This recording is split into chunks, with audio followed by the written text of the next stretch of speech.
పర్యాయం ఆయన సన్నిధిలో నిలబడడానికి దేవుడు ఇచ్చిన తన మహాకృపను బట్టి దేవాది దేవునికి వందనాలు. అదేవిధంగా మీరు అవకాశం ఇచ్చిన పాస్టర్ గారికి, పాస్టర్ గారికి కృతజ్ఞతలు తెలియజేస్తూ ఉన్నాను. మరి దావీదు రాసిన 5వ కీర్తన 5వ కీర్తన 5వ కీర్తనని మనం ఉదయకాల కీర్తన అని కూడా అనుకోవచ్చు.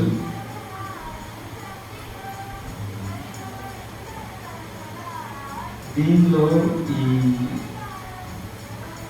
ఈ 12 వచనాల్లో ఒక వచనం విశ్వాసులుగా మనం అందరినీ కూడా చాలా ప్రేరేపించే వచనం ఏంటంటే, మనం 3వ వచనాన్ని గమనిస్తే, యెహోవా ఉదయమున నా కంఠస్వరము నీకు వినబడును. ఉదయమున నా ప్రార్థన నీ సన్నిధిని సిద్ధము చేసి కాచి ఉండును.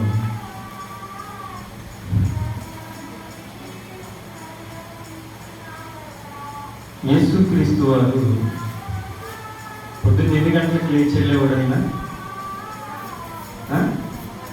తెల్లవారుజామున 3 గంటలకే లేచి వెళ్ళి ప్రార్థించేవాడు. అవునా?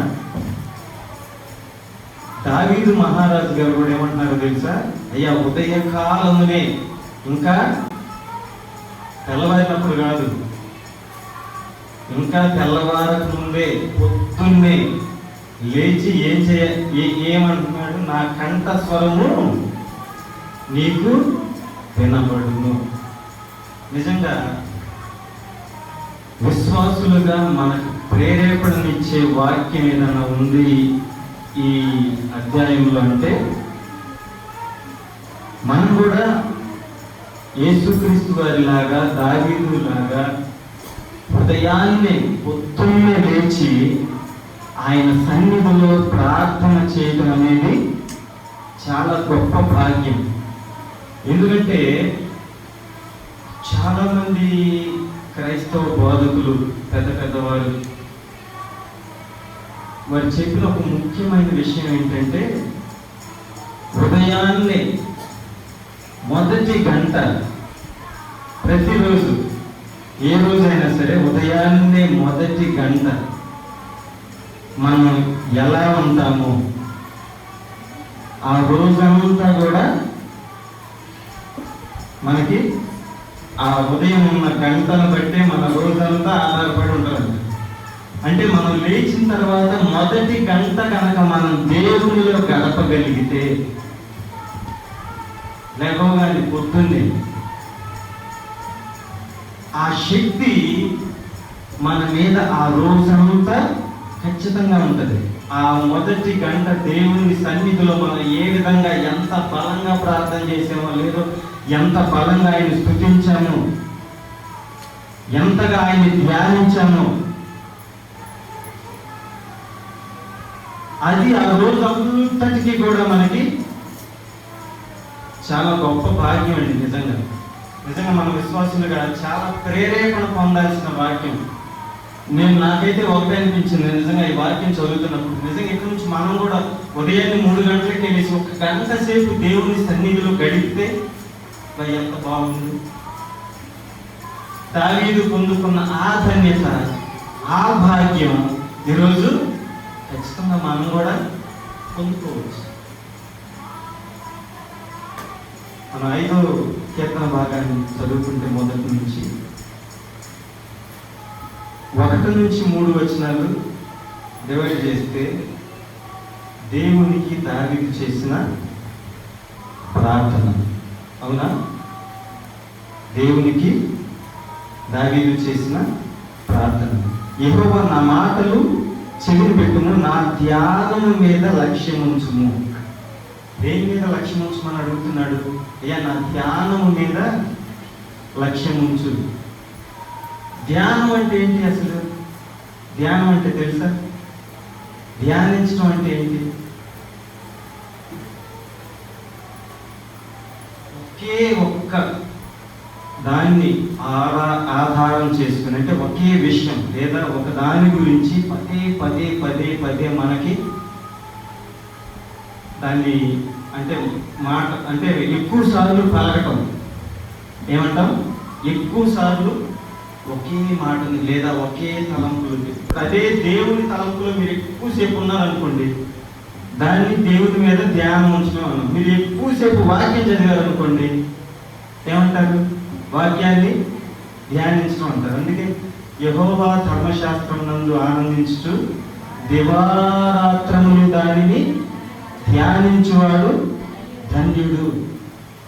ఉదయాన్నే లేచి దేవుని వాక్యాన్ని ధ్యానిస్తూ, దేవుణ్ణి ఆరాధిస్తూ, స్తుతిస్తూ, ఆయన్ని ప్రార్థిస్తూ, ఆయన సన్నిధిలో గడిపితే వచ్చే ఆనందం, ఆ రోజులో మనం పొందుకునే ఆశీర్వాదం,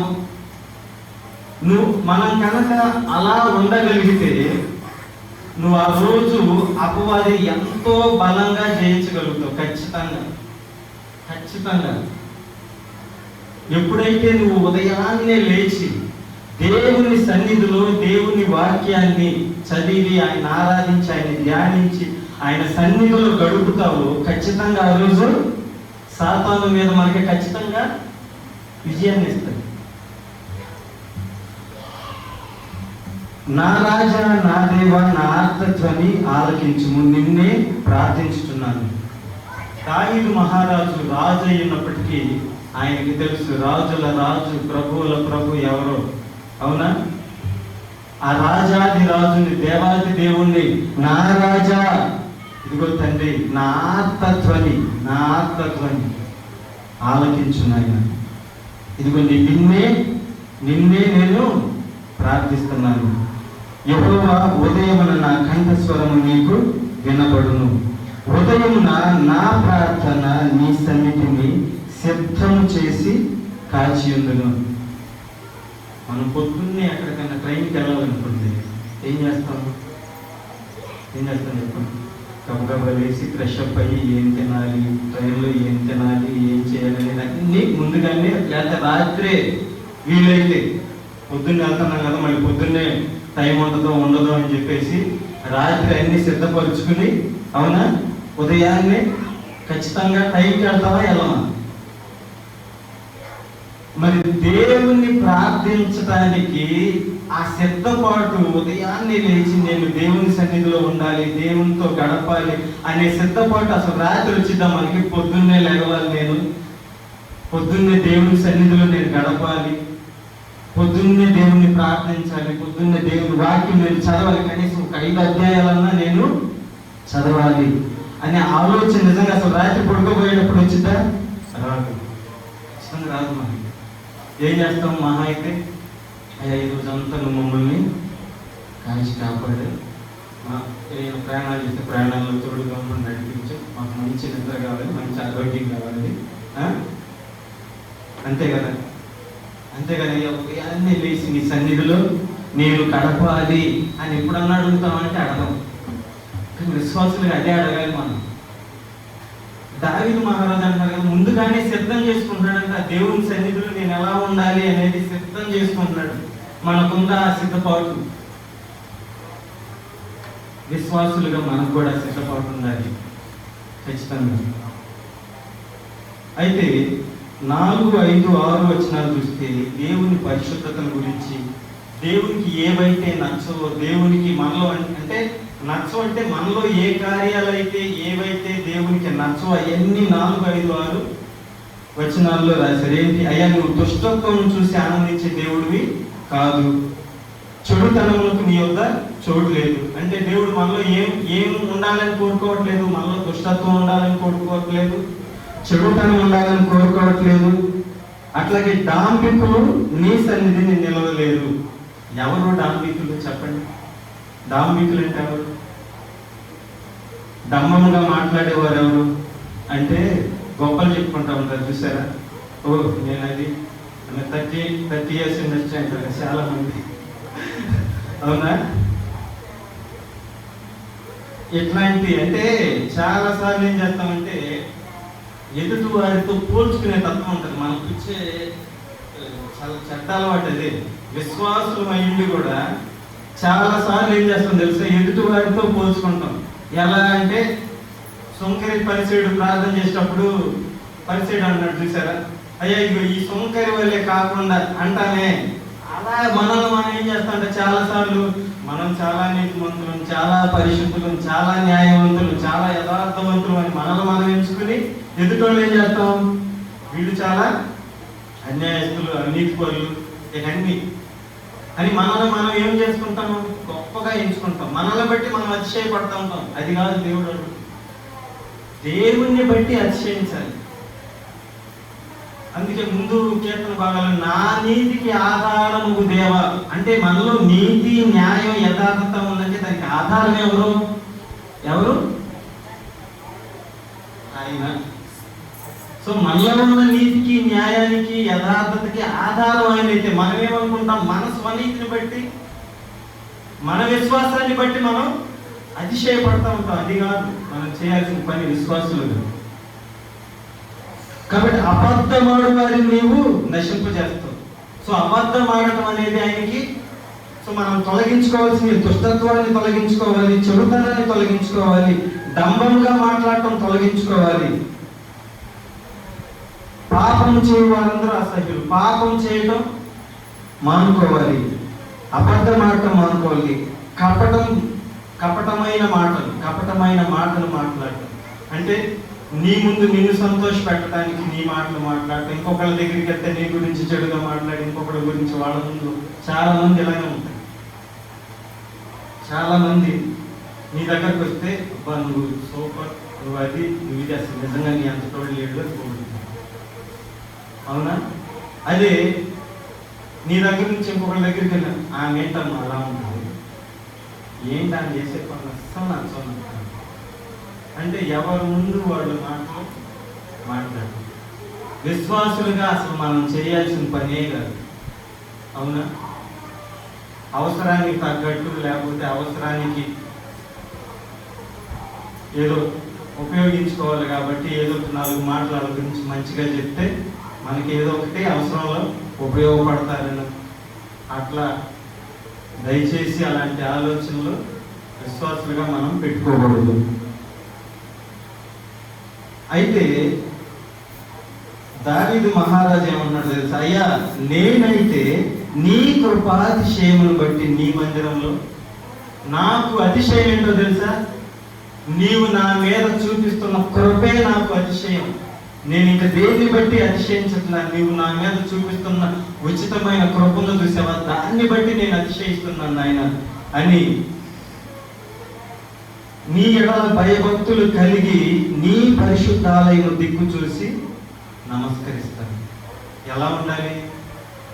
ఆయన యందు భయభక్తులు. భయము భక్తి చాలాసార్లు చెప్పుకున్నాం. భయం లేని భక్తి వ్యర్థమే. భక్తి లేకుండా నువ్వు భయం కలిగి ఉన్నా వ్యర్థమే. రెండు కలిగి ఉంటేనే దేవుని సన్నిధిలో భయభక్తులు కలిగి గడగడ వణకండి అన్నాడు దేవుడు. అవునా?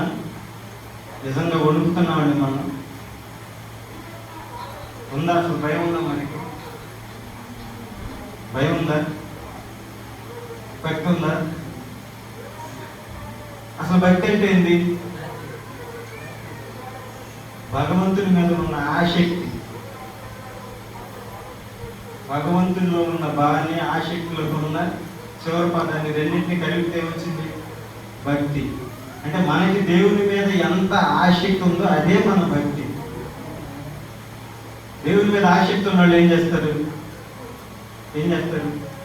ఎప్పుడు ఆయన ఆలోచనలు, ఆయన తలంపులు, ఆయన పనులు, ఆయన వాక్యం, ఆయన మీదే దృష్టి ఉంటుంది. అవునా? మీరు ఎవరినైనా ఎక్కువగా ప్రేమించారనుకోండి, ఏం చేస్తారు? ఎక్కువగా వాళ్ళ ఆలోచనలే ఉంటాయి. బిడ్డలను ఎక్కువగా ప్రేమిస్తే బిడ్డల గురించే ఆలోచనలు ఉంటాయి. నా బిడ్డ తిన్నాడో లేదు, దూరంగా ఉన్నాడు అనుకోండి, అమ్మో లేచాడు, రెడీ అయ్యాడో లేదు, కాలేజీకి వెళ్ళాడో లేదు, తిన్నాడో లేదు, ఎలా ఉన్నాడు ఏందో అని చాలా అనుకుంటాం కదా. అలానే మనం ఎవరినైతే ఎక్కువగా ప్రేమిస్తాం వాళ్ళ మీద మనం, అదే దేవుడిని ఎక్కువగా ప్రేమిస్తే ఆ పని చేయం మనం. అందరిని ప్రేమించిన తర్వాత దేవుని ప్రేమించాలి కదా. దేవుణ్ణి ఎక్కువగా ప్రేమిస్తే మన ఆలోచనలన్నీ దేవుని చుట్టూరే తిరుగుతూ ఉంటాయి. చర్చిలో ఏం పని ఉంది, లేకపోతే దేవుణ్ణి, లేకపోతే ఈరోజు నేను ఏం పాట పాడాలి, ఏం వాక్యం చదవాలి, ఎన్ని అధ్యాయాలు చదివాలి, ఈరోజు దేవుడు నాతో ఏం మాట్లాడుతున్నాడు, నన్ను ఏం సరి చేసుకోమని హెచ్చరిస్తున్నాడు, నాతో ఏం చెప్పాలని ఆశపడుతున్నాడు దేవుడని ఎప్పుడు దేవుని తలంపుల్లోనే ఉంటాం. కానీ చాలామంది ఏంటంటే అన్నిటి మీద మన ఆలోచన ఉండటము, కానీ దేవుని మీద మాత్రం మన ఆలోచన చాలా అంటే లీస్ట్ ప్రిఫరెన్స్. మన ప్రిఫరెన్స్లో ఏ ప్రిఫరెన్స్ ఉంటుంది? ఫస్ట్ ప్రిఫరెన్స్ ఉంటుందా? ఉండదు. అన్నీ అయిపోయిన తర్వాత లీస్ట్ ప్రిఫరెన్స్ వస్తుంది దేవుడి దగ్గర. దయచేసి విశ్వాసులుగా మనం అలా ఉండకూడదు. మన ఫస్ట్ ప్రయారిటీ ఎప్పుడు కూడా దేవునికి. అంటే మన ఫస్ట్ ప్రయారిటీ ఎప్పుడు కూడా దేవునికే ఇవ్వాలి.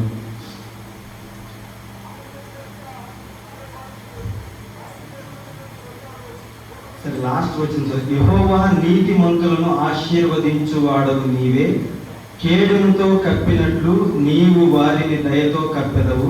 కావున నీ నామమును ప్రేమించువారు నిన్ను గూర్చి ఉల్లసింతురు.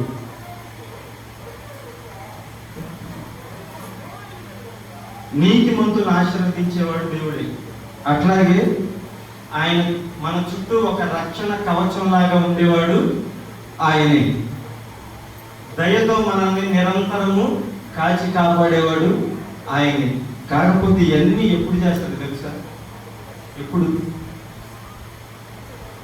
ఎప్పుడైతే మనం ఆయన్ని ప్రేమిస్తామో, అదే చివరి వచనంలో ఉంది. ఎప్పుడైతే ఆయన్ని మనం, ఆయన నామాన్ని, ఆయన్ని ఎప్పుడైతే ఎక్కువగా ప్రేమిస్తామో అప్పుడు ఆయన నామాన్ని బట్టి, ఆయన్ని బట్టి మనం సంతోషంగా ఉంటాం. మనల్ని ఆయన ఆశీర్వదిస్తాడు, నీతిమంతులుగా చేస్తాడు, కేడెంతో మనల్ని కప్పుతాడు, అదేవిధంగా దయతో మనల్ని కప్పుతాడు. కాబట్టి మన విశ్వాస జీవితంలో ప్రతిరోజు దేవుని సన్నిధిలో ఉదయాన్నే లేచి గడపడం అలవాటు చేసుకోండి. ఇది మన విశ్వాస జీవితానికి, దేవునిలో ఎదగడానికి, దేవుడు మన పట్ల కార్యాలు చేయడానికి అది చాలా ముఖ్యమైన పని. దేవునికి మనం ఎంతైతే మనం సమయాన్ని కేటాయించి ఆయనతో గడుపుతామో, దేవుడు కూడా ఏం చేస్తాడు? మనతో అంతే సమయం. అంతేనా కాదు? నువ్వు ఎవరితో ఎంతగా మాట్లాడితే వాళ్ళు కూడా, ఎదుటోళ్ళు కూడా మనం ఏదైతే ఇస్తామో, అంతేనా కాదు? మనం గోడకి బంతిని బలంగా కొట్టాము, ఏమైంది? రిటర్న్ కూడా అంతే బలంగా వచ్చింది. కాబట్టి నువ్వు దేవుని సన్నిధిలో ఎంత ఇష్టంగా, నిష్టగా, నిజంగా మనకంటే భక్తిలో చెప్పుకోవాలంటే హిందువులు చాలా ఎక్కువ భక్తి కలిగి ఉంటారు. వాళ్ళు ఒక పని అనుకున్నారు, ఒకటి చెయ్యాలి అంటే ఎంతో నిష్టగా ఉంటారు, చాలా నిష్ట కలిగి ఉంటారు.